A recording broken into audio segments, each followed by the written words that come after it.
네, 여러분 안녕하세요. 오원근 교수입니다. 이번 시간에는 디지털 오디오 포맷에 대해서 공부를 해보는 시간입니다. 디지털 오디오 포맷이라는 것은 컴퓨터에 오디오가 저장이 될 때 어떤 형식 파일 형태로 저장이 되느냐 하는 겁니다. 그리고 0과 1로 구성된 이런 오디오 소리들이 있겠죠? 이런 소리들을 컴퓨터에 넣을 때 다양한 파일 형식이 사용이 되거든요. 예를 들어서 여러분들이 잘 아는 MP3 같은 거 이런 것도 디지털 오디오 포맷의 한 종류입니다. 그래서 이번 시간에는 어떤 종류의 오디오 포맷들이 있고 또 어떤 특성들이 있는지 또 음질 차이는 어떤지 이런 내용에 대해서 공부를 해보도록 하겠습니다. 자, 주요 내용은 이와 같습니다. 우선 먼저 디지털 오디오 포맷이 뭔지 알아야 되겠죠? 디지털 오디오 포맷이 뭔지. 그리고 이 오디오 포맷에서 꼭 알아야 되는 단어가 이 손실 코딩, 무손실 코딩이라는 얘기가 있는데요. 이게 이제 압축을 할 때 어떤 식으로 압축을 하느냐 하는 겁니다. 이 내용. 그리고 우리가 손실 코딩, 뭐 뒤에 배우겠지만 예를 들어 MP3 같은 게 그 손실 코딩에 해당이 되거든요. 그래서 어떤 원리로 이렇게 MP3처럼 파일 용량을 줄이느냐. 그때 이 마스킹이라는 우리 그 귀의 특성이 사용되거든요. 그래서 그것과 이 손실 코딩이 어떤 관계가 있는지 원리에 대해서 공부를 하고요. 그리고 우리가 컴퓨터에서 지금 현재 쓰고 있는 오디오 포맷들 몇 가지에 대해서 알아보는 그런 내용이 되겠습니다. 자, 먼저 오디오 코딩하고 코덱이라는 것에 대해서 배울 겁니다.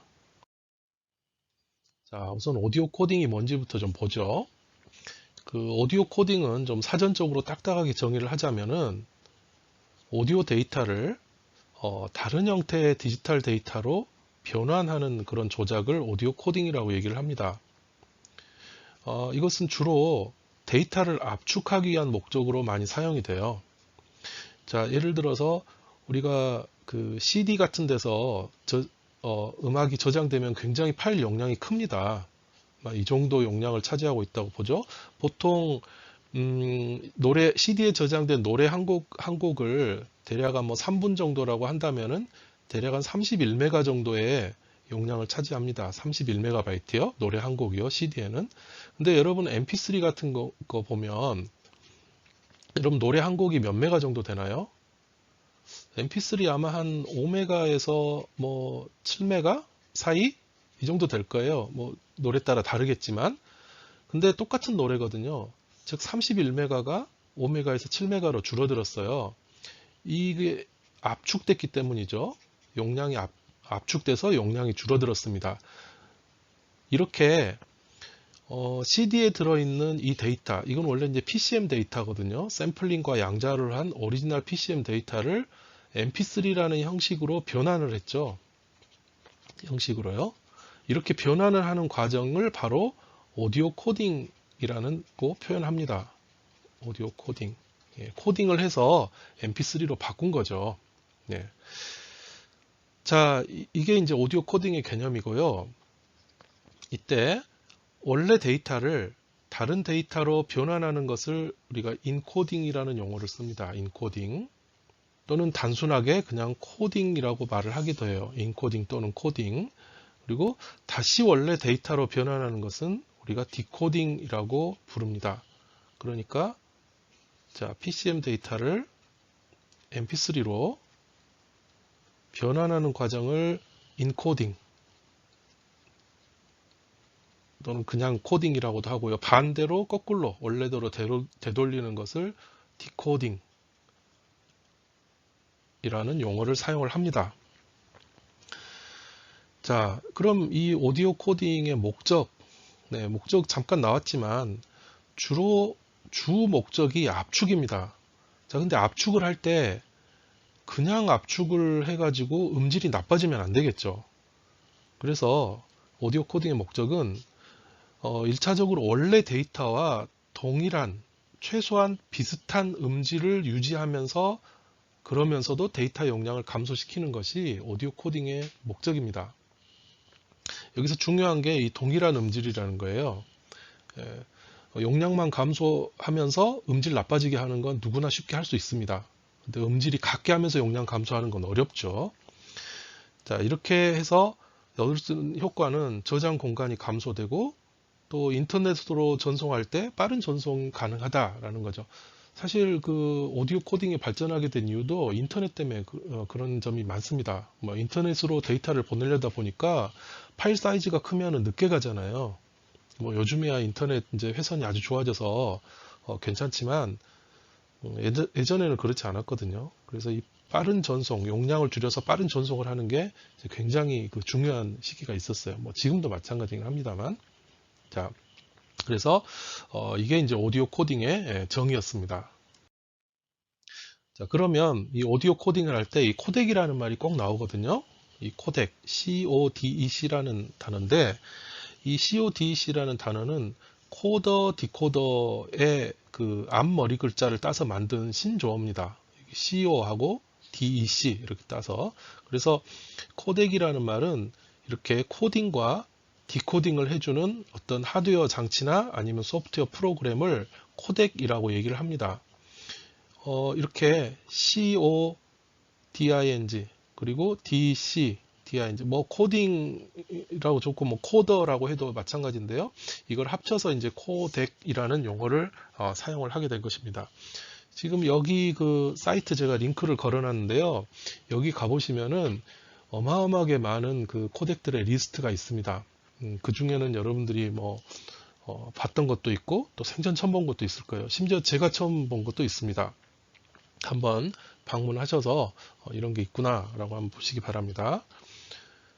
자, 그리고 오디오 코딩 포맷이라는 용어가 있습니다. 오디오 코딩을 해가지고 어떤 형태, 오디오 코딩 포맷이라는 말이 있는데 이것은 우리가 코딩을 해가지고 그 결과로 어떤 파일이 만들어질 거예요.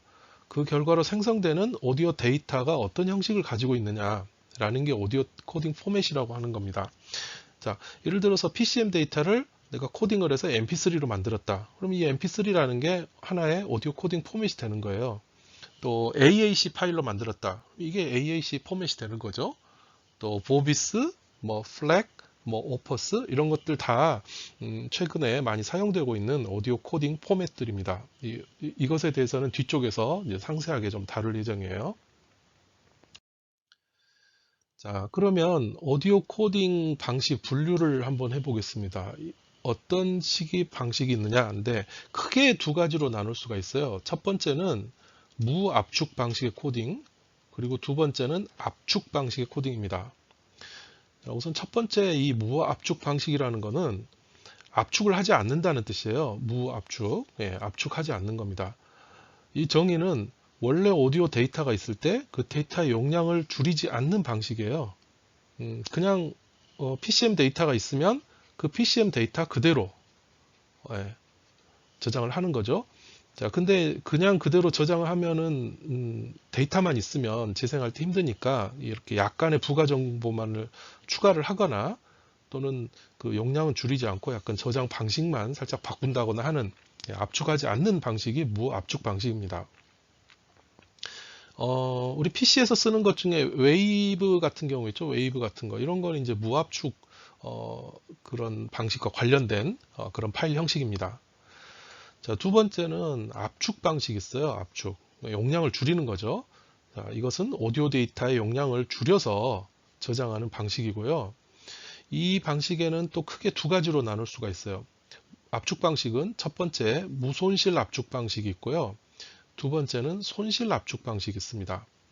무손실과 손실 압축 방식에 대해서는 뒤에 자세히 다루도록 하겠습니다. 아래 그림에서 보면은 이렇게 분류가 됩니다. 오디오 코딩 방식은 무압축 방식과 압축 방식이 있고 이 압축 방식은 또 무손실 압축과 손실 압축으로 나뉜다. 자, 이렇게 정리하시면 되겠습니다.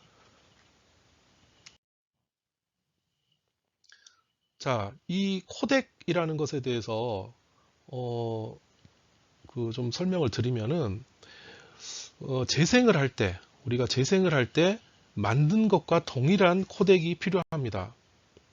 그러니까 코덱이라는 게 어떤 A라는 형식의 데이터를 B라는 형식의 데이터로 이렇게 바꿔주는 거잖아요. 인코딩. 코딩, 그 다음에 이쪽은 이제 디코딩을 하는데,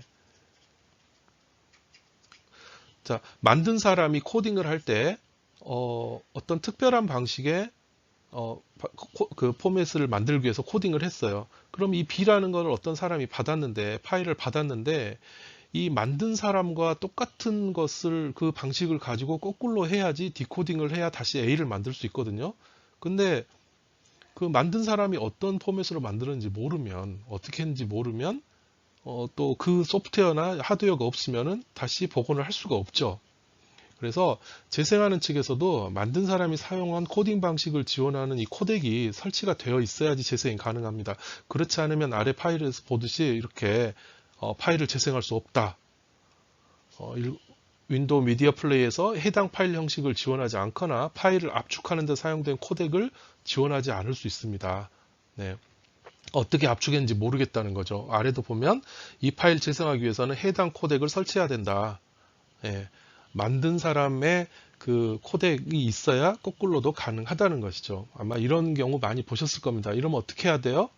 네, 그 해당 코덱을 인터넷에서 찾아서 다운을 받아야 되겠죠. 자, 그리고 또 한 가지 말씀드릴 것은 우리 포맷이 동일하더라도, 오디오 포맷이 동일하더라도 이 코덱 자체는 다양할 수 있습니다. 이 코덱이라는 거는 하나의 도구기 때문에 동일한 포맷이라도 그것을 인코딩하고 디코딩하는 그런 방식은 여러 회사에서 나올 수 있어요. 뭐 코딩 속도라든가 편의성이라든가 음질 이런 거에 따라서 여러 회사의 코덱이 존재할 수가 있습니다. 예를 들어서 MP3 코덱 같은 경우도요. 여러분들 많이 사용하는 것이죠. 네, 다양한 그 회사에서 이 코덱이 나와 있습니다. 뭐 대표적으로 이 프라운호퍼라는 연구소인데요. 여기서 나온 코덱, 또 레임이라는 곳에서 나온 그런 코덱들이 있습니다. 즉 PCM 데이터를 MP3로 만드는 이 변환 과정, 코딩, 디코딩 하는 것은 여러 가지 소프트웨어가 필요한데 이 소프트웨어 자체는 여러 회사에서 나올 수 있는 거예요. A 회사에서도 소프트웨어를 만들 수 있고 B 회사에서도 만들 수도 있고 C 회사도 만들 수 있고 이런 개념이죠. 그래서 코덱이라는 것은 여러 회사에서 나올 수도 있다라는 겁니다. 자, 그리고 이 코덱과 더불어 우리 컨테이너 포맷이라는 용어를 꼭 우리가 알아야 됩니다. 자, 컨테이너 포맷. 이 컨테이너 포맷이라는 거 뭐냐면 이제 다른 말로 래퍼 포맷이라고도 하는데요. 이 컨테이너가 뭡니까? 이 짐 이렇게 상자 크게 이렇게 트럭 큰 거 있잖아요. 이 안에 뭐 싣고 가는 그런 것들, 이 안에 짐들이 막 들어 있겠죠? 그리고 또 래퍼 포맷이 래퍼라는 게 뭘 둘러싸다는 거거든요. 뭐가 있을 때 이렇게 싸는 게 랩이거든요. 그리고 주방에서 쓰는 랩 있잖아요. 그 랩이 이거거든요. 그래서 둘 다 뭔가를 둘러싼다라는 뜻이에요. 자, 우리 이 오디오 그 디지털 데이터에서 컨테이너 포맷이라는 게 뭐냐면 아래 정의가 있습니다. 이 디지털 데이터에 저장이나 전송이나 편집이나 스트리밍이나 재생 이것들이 가능하도록 이 메타데이터 어떤 정보가 들어있는 그런 데이터를 추가해서 어떤 그 데이터를 싸고 있는 그릇과 같은 역할을 하는 포맷을 우리가 컨테이너 포맷이라고 합니다. 즉 우리 그 여기에 상자를 예를 들어보면 이 안에 들어있는 짐들은 정말 다양한 모양을 하고 있거든요. 근데 우리가 이걸 배나 트럭에 싣기 위해서는 이런 규격화된 이런 상자에 담으면은 싣기가 편하겠죠. 운반하기도 편하고요. 그런 의미입니다. 우리 디지털 데이터도 데이터 자체, 그냥 데이터 오디오 데이터만 딱 있으면 이게 우리가 사용하기가 불편한 점이 많아요. 예를 들어 오디오 데이터가 이제 우리 이걸 보고 이제 로우 데이터라고 얘기를 하거든요. 로우 데이터만 있으면 이걸 뭐 저장하거나 전송하거나 할 때 좀 불편한 점들이 있습니다. 그래서 여기에 이렇게 오디오 데이터를 포함해서 추가적인 데이터를 이렇게 같이 넣는 거예요. 예를 들어서 오디오 데이터가 샘플링이 몇으로 됐느냐 뭐 이런 정보도 로우 데이터 안에는 안 들어 있거든요. 그럼 재생할 때 이게 샘플링이 몇으로 돼 있지라는 걸 일일이 찾아야 돼요. 그래서 이런 그 부가적인 정보에 그런 것들을 이제 집어넣어 주는 거죠. 이런 부가적인 데이터를 보고 이제 메타데이터라고 얘기를 하고요. 정의는 데이터에 대한 각종 정보, 속성들을 담고 있는 데이터입니다. 예를 들어서 오디오 데이터의 뭐 샘플링률이라든가 채널 수, 이건 뭐 스테레오다, 모노다, 뭐 이런 것들, 자, 이런 것들을 담고 있는 게 이제 컨테이너 포맷이라고 얘기를 합니다. 그래서 그 지금까지 그 나왔던 얘기들을 좀 정리를 해보면요, 이렇게 정리를 할 수 있습니다. 이게 원래 그 아날로그 어떤 소리, 우리가 귀로 들을 수 있는 소리인데, 이걸 먼저 이제 PCM 데이터로 샘플링과 양자를 해서 만들겠죠. 자, 그리고 나면 이걸 뭐 그대로 쓸 수도 있겠지만 대부분은 이렇게 코딩을 하게 됩니다. 코딩을 하면은 mp3라든가 AAC라든가 플렉이라든가 이런 그 오디오 파일 코딩 포맷으로 바뀌게 되고, 자, 이것들은 그대로 쓴다기보다는 이 컨테이너라는 부가적인 정보, 즉 여기 메타데이터라든가 또는 뭐 이미지도 같이 들어갈 수도 있고요. 또 뭐 비디오도 같이 이제 들어갈 수도 있고, 이것들을 함께 이렇게 포함한 어떤 대부분은 파일 포맷으로 컨테이너 포맷으로 만들어서 컴퓨터에 이제 저장이 되게 됩니다. 우리가 들을 때는 그걸 디코딩해서 다시 PCM 데이터로 만들어서 소리로 듣게 되겠죠. 이때 코딩과 디코딩에 사용되는 것이 바로 코덱이라는 하드웨어 또는 이제 소프트웨어. 네, 이렇게 이제 그림으로 정리를 할 수가 있겠습니다.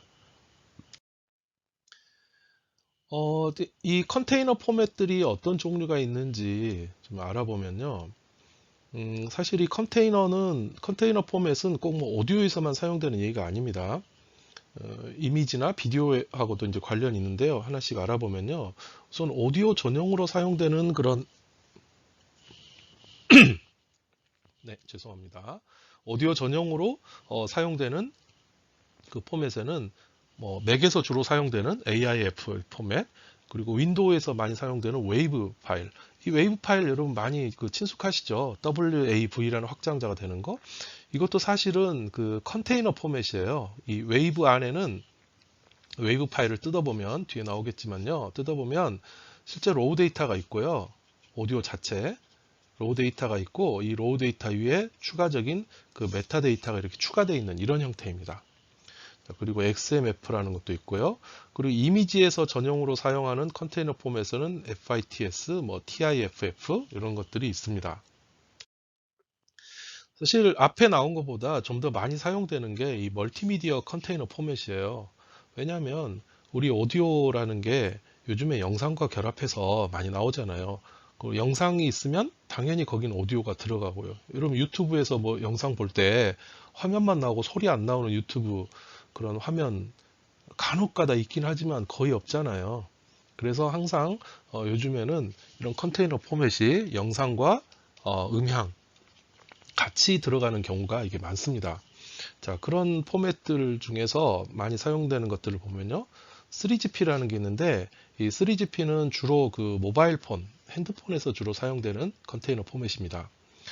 그 ASF라는 거는 그 마이크로소프트에서 쓰는 그런 포맷이고요.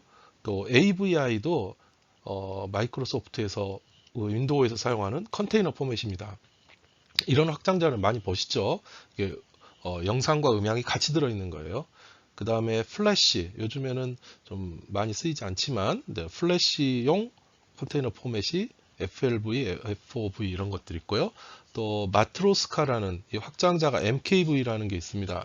이것도 영상에서 보면은 간혹가다 그 보이죠.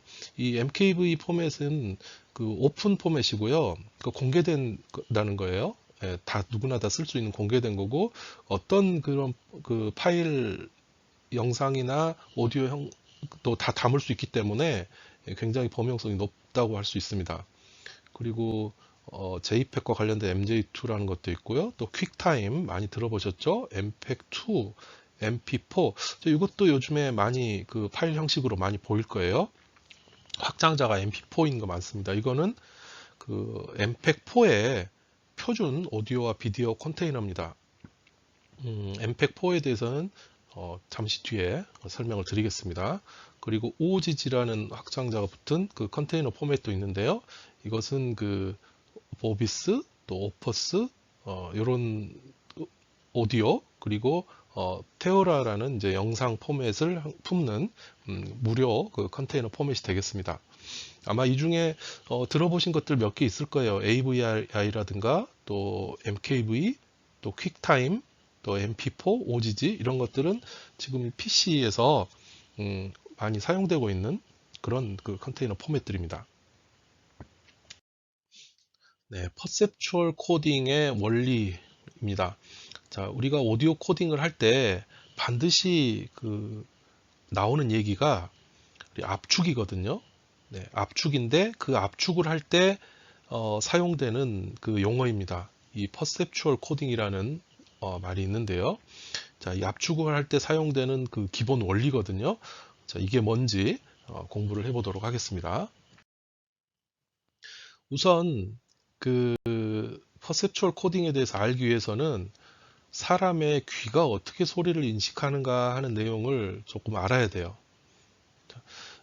이 장의 제목이 사이코 어쿠스틱스, 심리 음향이라는 건데요. 여기 앞에 사이코라는 단어, 우리 사이코 이런 얘기 하잖아요. 이제 심리라는 뜻의 접두어입니다. 그리고 어쿠스틱스는 음향이에요. 그래서 사람의 귀가 어떤 과정을 통해서 소리를 인식하는가 하는 것을 이제 연구하는 분야인데요. 자, 자세한 정의는 이렇습니다. 자, 인간이 소리를 들을 때 청각의 반응, 그리고 심리적인 인식에 대해서 연구하는 음향 분야입니다. 이게 어떻게 해서 오디오 압축하고 관련이 있느냐?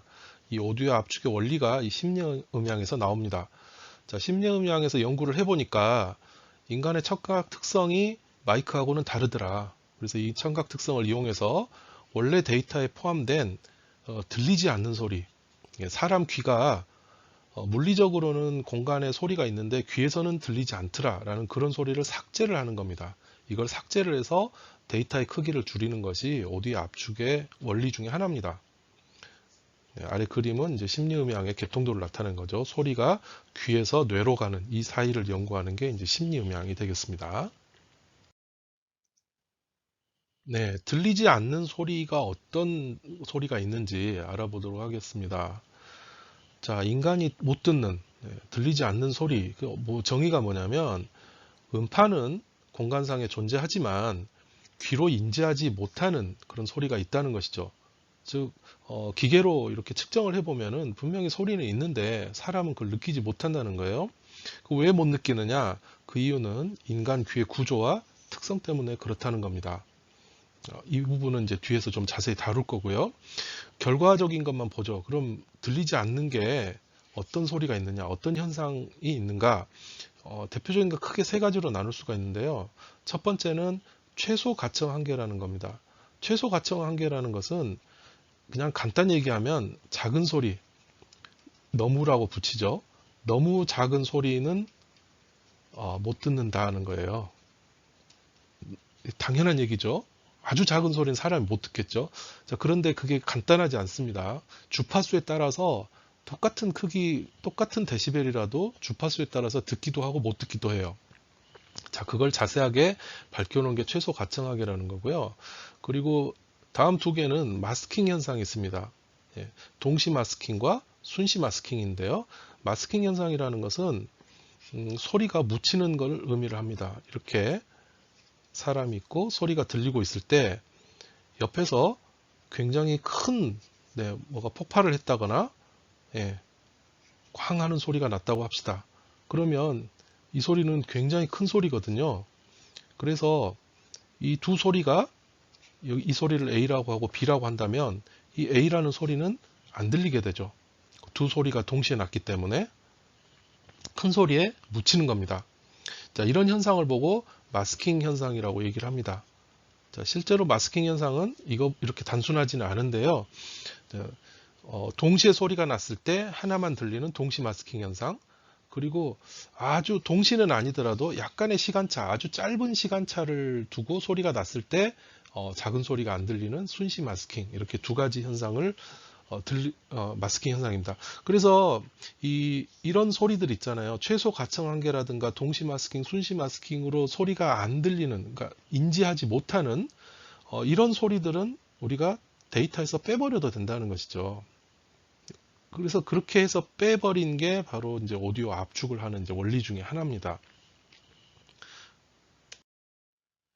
자, 그 최소 가청 한계에 대해서 조금 더 알아보면요. 최소 가청 한계는 인간이 들을 수 있는 가장 낮은 음압 레벨을 의미를 합니다. 그런데 이 최소 가청 한계는 이 주파수마다 달라요. 예를 들어서 20dB, 기계로 측정했을 때 20dB 소리가 있는데 100Hz의 20dB이에요. 이거는 들리지 않습니다. 사람이 인지를 하지 못해요. 근데 20dB인데 1kHz예요. 1000Hz의 20dB이에요. 이러면 들려요. 사람에게.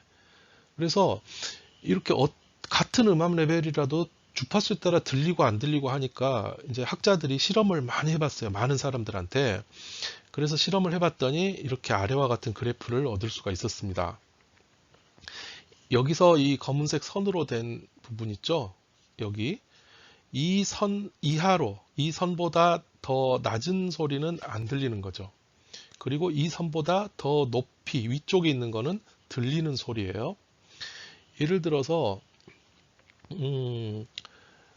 여기가 1000Hz거든요. 1kHz 1000Hz인데 1000Hz에서 들을 수 있는 가장 작은 소리는 이 그래프를 이렇게 보면은 뭐 대략 한 10dB 정도? 1000Hz에서는 10dB를 기준으로 해서 그보다 더 큰 소리는 들리는데 10dB 이하는 안 들린다는 거예요. 자, 그런데 100Hz 보죠. 100Hz. 여기가 100Hz거든요. 예. 100Hz 소리는 지금 10dB 같은 경우는 당연히 안 들리고요. 그래프로 올라가 보면 대략 한 뭐 30dB 정도 되죠. 뭐 정확하진 않습니다. 100Hz 소리는 30dB를 기준으로 그보다 큰 것은 들리고 30dB 이하는 안 들린다는 거예요. 네, 이렇게 주파수마다 달라지는 거죠. 그래서 이것을 최소 가청 한계, 영어로는 threshold of audibility라고 얘기를 합니다. 우리말로는 최소 가청 한계. 예. 그래서 이 최소 가청 한계 이하에 있는 이 부분에 있는 소리들은 데이터에서 빼버려도 아무 지장이 없다라는 것이 되겠죠. 방금 거와 이제 더불어서 그걸 좀 더 이제 확장한 게 등 라우드니스 곡선이라고 얘기를 하는데요. 이 등 라우드니스 곡선은 그 사람의 소리 크기가 주파수마다 다르게 들린다는 것을 좀 그래프로 데이터로 만들어 놓은 겁니다. 등 라우드니스 곡선에서 가장 아래쪽에 있는 이 점선, 선 있죠? 여기 가장 아래쪽에 있는 선, 이 선이 최소 가청 한계가 되고요. 이보다 더 위쪽으로 돼 있는 선들이 여러 개가 있는데 바로 위에 거는 10dB일 때 같은 크기로 들리는 음압 레벨을 쭉 나타낸 거예요. 그래서 이 선상에 있는 소리들은 주파수에 상관없이 다 똑같은 크기로 들린다는 겁니다. 예를 들어서 이 부분 읽어볼게요. 이 부분은 1000Hz, 여기 좀 그래프 보기 쉬운 걸로 하겠습니다. 우리 60dB 기준으로 해볼게요. 60dB. 1000Hz를 올라가면 여기거든요. 여기요. 그래서 1000Hz일 때 60dB 소리 크기가 있다고 한다면 이 100Hz를 한번 가볼게요. 여기 125가 있으니까 125를 가볼게요. 125Hz일 때는 여기입니다. 여기는 한 75 정도 되네요. 125Hz일 때는 75dB. 이 두 개는 사람이 들었을 때 같은 크기로 느껴진다는 거예요. 다른 주파수에서도 마찬가지예요. 이렇게 점을 찍어서 읽어보면 이 선상에 있는 그 주파수와 음압 레벨을 읽으면 그거는 같은 크기로 느껴진다라는 것이죠. 네, 이게 등 라우드니스 곡선입니다. 이 등 라우드니스 곡선은 뭐 1933년부터 연구된 거라서 굉장히 오래됐어요. 사람이 귀가 이런 특성이 있다라는 것을 이제 알고 있었던 거죠. 옛날부터요. 자, 이 방금 말씀드린 게 그 주파수에 따른 소리 크기에 크게 느끼냐 작게 느끼냐 하는 거였고, 귀의 구조에 대해서 한번 살펴볼게요. 귀의 구조. 귀는 크게 세 부분으로 나눌 수가 있습니다. 가장 바깥쪽에 있는 우리 그 눈으로 보이는 부분 있잖아요. 그걸 외이라고 그래요. 바깥 외자를 써서 바깥 귀라는 거고요. 그리고 이 소리가 이렇게 이제 귓구멍을 통해서 쭉 가다 보면 이 고막이 있습니다. 고막. 예, 고막을 지나서 그 다음 부분을 우리가 중이라고 얘기를 해요. 중이. 중이. 그리고 중이 다음에 보면 이렇게 무슨 달팽이 모양으로 된 게 있는데 이게 우리 달팽이관이라고 하는데요. 요 부분을 우리가 뇌이라고 얘기를 합니다. 그래서 우리 뭐 중이염 걸렸다 이렇게 하면은 요 중이 부분에 이제 염증이 있다라는 이제 그런 의미가 되겠죠. 자, 이런 구조를 가지고 있는데 이 귀에서 하는 일은 아주 간단합니다. 자, 여기서 소리가 귓구멍으로 들어오면요. 1차적으로 외이에서 증폭이 됩니다. 귀의 모양이 이렇게 뭐 소리를 모을 수 있게 돼 있어서 살짝 증폭이 되고 이 귓구멍을 통해서 소리가 들어가서 이 고막이 진동을 하고 그 고막이 진동하는 것을 이 뇌의 중위에서 증폭을 해서 이 달팽이관이 있고 이 달팽이관 안에는 청각세포가 들어있어요. 예.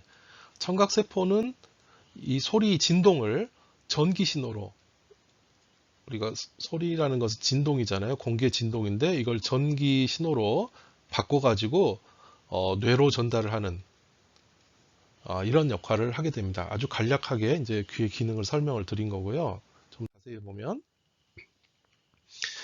중이부터 보겠습니다. 이 뭐 외이는 너무 간단한 우리 눈에 보이는 것이니까요. 이 중이, 이 미들 이어라고 하는데요. 중이를 보면 이 부분입니다. 자, 이 부분에는 고막이 있어요. 자, 이 부분이 고막입니다. 고막이라는 것은 얇은 막이에요. 소리가 들어오면 이 얇은 막이 앞뒤로 진동을 합니다. 아주 미세한 진동이겠죠? 그 미세한 진동을 그 고막에 연결되어 있는 뼈가 있습니다. 이 부분인데요. 이 뼈 3개가 있어요. 이 뼈 3개는 지렛대 역할을 해서 이 진동을 고막의 미세한 진동을 증폭해주는 역할을 합니다. 좀 더 큰 진동으로 바꿔주는 거죠. 그리고 증폭된 진동은 이 마지막 뼈, 이 부분에 연결이 되어 있는데요. 자, 저게 어디에 연결됐나 보겠습니다. 이너이어, 인터널 이어, 뇌입니다. 이 뇌는 그 뼈의 다음 부분인데요. 그 뼈가 닿는 부분이 바로 지금 이 부분인데, 이쪽 부분, 이쪽에 지금 뼈가 닿아 있고요.